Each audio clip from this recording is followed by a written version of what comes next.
안녕하세요 여러분, 도키한민식입니다. 지금 장의 상태를 보시면요, 다시 주가는 굉장히 큰 폭으로 하락하고 있습니다.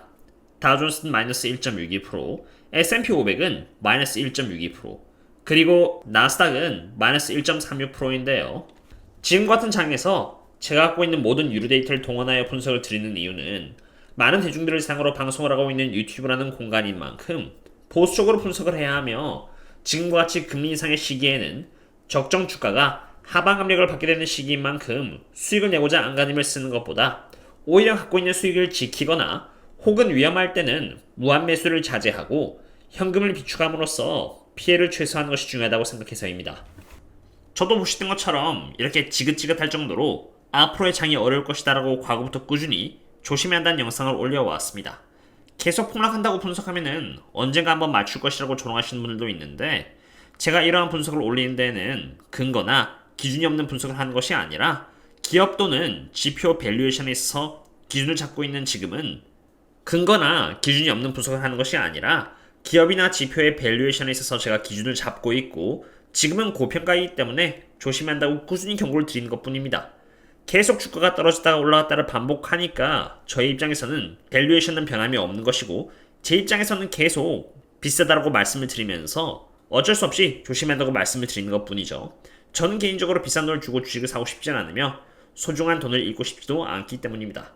그리고 나중에 주가가 폭락하여 지표가 적정 주가 혹은 저평가임을 보여준다면은 그땐 비로소 저는 제 비율을 바꾸고 그땐 상승의 신호를 드릴 수 있을 것 같습니다. 물론 저를 꾸준히 서포트를 해주는 텔레그램 분들께 가장 먼저 말씀을 드리면서 상승장의 준비를 해나갈 수 있도록 서포트를 해드릴 것입니다. 그럼 지금의 상황을 한번 보도록 하겠는데요. 지금 주가가 하락하고 있는 이유는 크게 두 가지입니다. 첫 번째는 미국에서 벌어진 실리콘밸리 뱅크와 시그니처 뱅크에서의 뱅크런이 일어나고 난 다음에 유럽에서의 크레딧 스위스에서의 대주주가 더 이상 금융 지원을 해주지 않겠다라고 말을 하면서 주가가 폭락하였습니다. 특히나 주식을 팔겠다라고 말을 한 이유 중 하나는 사우디가 10% 이상의 지분을 취득할 수 없게끔 한 조항 때문이라고 했으며, 이러한 유리천장이 있는 것이 기쁘지 않다라고 언급을 했습니다.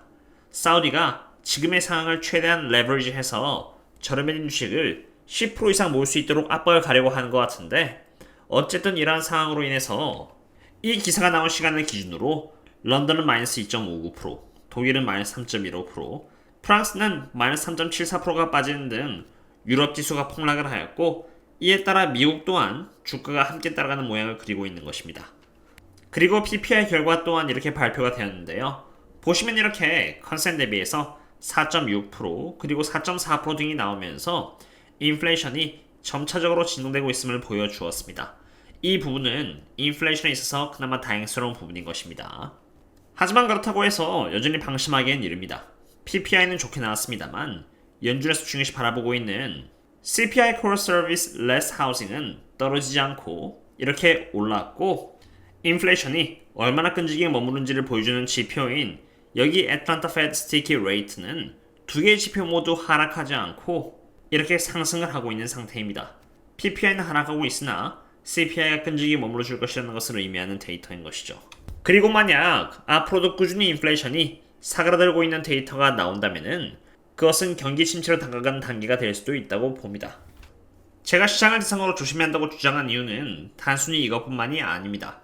저는 데이터만을 다루는 것이 아니라 실제로 일반 투자들에게는 쉽게 허용이 되지 않는 내부자 정보 또한 제가 돈을 주고 사고 있고, 그러한 정보들은 멤버십 분들께 사전적으로 공유를 드리고 있는데요. 지금의 폭락이 오기에 앞서서 저는 정확히 3월 14일날 골드만삭스 트레이더로부터 받은 정보를 공유를 드렸고, 중요한 내용 중에서 하나는 바로 좀 더 확대를 하면은 전 세계 시장이 랠리를 펼치는 데 악재가 있으며 88빌리언 달러에 달하는 CTA에서의 물량이 한 달에 걸쳐서 매도될 계획으로 이것은 지금까지 본 규모 중 가장 큰 규모라고 언급을 했습니다. 88빌리언 달러에 달하는 돈 중에서 10.9빌리언 달러가 S&P 500에 할당되어 있는데 이 돈이 빠질 계획인 것이죠. 과거부터 꾸준히 골드만삭스로부터의 내부자 정보를 멤버십 분들께 공유를 드렸고요. 어쨌든 꾸준히 저의 경우는 단 하루도 빠짐없이 경고의 영상과 함께 현금을 비축해두고 있는 상태입니다.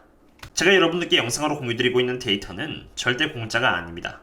투자하는 데 기준이 될 수 있도록 정확한 데이터를 제 시간에 제공하고자 비싼 돈을 주고 공유드리고 있는 데이터들인데요.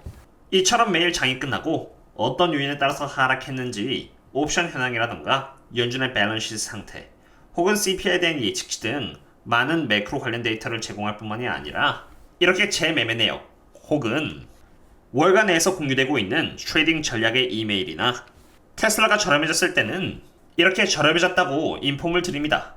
다른 기업들도 마찬가지겠죠. 매일 영상을 만드는 건 정말 힘들지만 텔레그램에서 제품 속을 나누는 것은 정말 편리하기 때문에 저 또한 시간이 없는지라 편한 쪽으로 기울게 됩니다. 어쨌든 이처럼 저희들과 함께 안전하게 창출하고 싶으시다면 언제든지 이 링크를 통해서 조인하신 뒤 커뮤니티에 남겨져 있는 멤버십 전용 글을 통해서 접속해 주시면 되겠습니다. 그러나 사실 이러나 저러나 저는 밸류에이션에 가장 큰 의미를 두고 있습니다. 제가 꾸준히 주시한다고 영상을 만든 이유도 S&P 500과 나스닥 등의 지표들이 다 고평가라서 그렇습니다. 이것은 제가 며칠 전 다시 거품의 시기 1970년으로 돌아가다라는 영상에서 찍은 내용인데요. 보시면 지금 저희들이 있는 위치는 이렇게 빨강 영역으로 과거 인플레이션이 굉장히 심했던 시기인 1970년과 일치했다는 것을 볼 수 있습니다. 저희들이 있는 이 시기가 빨간색인 이유는 여기 30년 국채금리와 CPI 스프레드가 정상적이었던 시기와는 달리 초록색인 이러한 30년 국채금리가 CPI로부터 추월을 당해서 그렇습니다. 다시 말해서 인플레이션이 워낙 높았었기 때문에 30년 국채금리가 추월을 당했고 바로 그렇기 때문에 지금 이렇게 빨간 영역에 온 것이죠. 당연히 인플레이션이 굉장히 심했던 시기인 1970년대 또한 인플레이션이 워낙 심했던 나머지 CPI가 30년 국채금리를 웃돌았고 바로 그러한 이유에서 이렇게 빨간 영역이 만들어진 것입니다. 그리고 보시는 것처럼 빨간 영역이 있었던 때는 여기 2008년과 2012년 그리고 코로나였었던 2020년이었는데 이렇게 빨간 영역이 있었던 시기는 전부 큰 폭락이 왔었습니다.